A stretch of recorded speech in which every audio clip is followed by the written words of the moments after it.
Alam mong may pera naman siya o ang thinking mo mahirap ang buhay? Hindi, alam ko may pera siya kasi Okay. meron nga kaming resort sa Pangasinan. May malaking bahay doon. Siyempre, bugado, matik na yun. Correct. Alam ko talaga may pera yan. Alam ko may pera. Minsan umuwi sa bahay, ang daming dalang bodyguard, daming dalang convoy. Sabi ko, big time to, alam ko. Pero bakit 50 centavos? Kaya sabi ko, ayoko na umasa. Ang hirap din nun eh. No?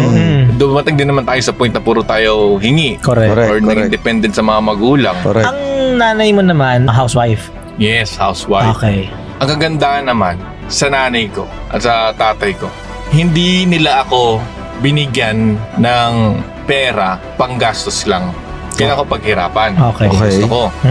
So, nung nagiging entrepreneur ako ng mga nasa 12 years old or 13 years old, is doon ako nagbebenta ng kung ano-ano, mga online na benta. For example, magbenta ka ng cover photo or kung ano pwede lang mabenta, kumikita naman ako. Pero nung pagdating ko ng 14 to 15, doon ko natuklasan yung e-commerce. First breakthrough ko sa buhay, parang ganon. Okay. Parang from kita ka lang ng 1 to 2K a month, doon ako kumita ng, pwede pala ako kumita ng 20K a month dito. Malaki-laki din. Isipin mo, 14K, 20K a month, malaking bagay na yun.